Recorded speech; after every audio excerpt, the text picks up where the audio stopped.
Hello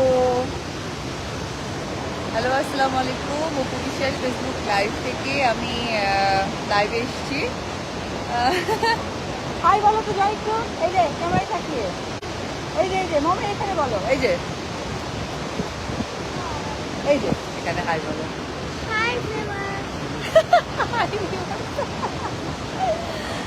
অনেক মজা করছে সে।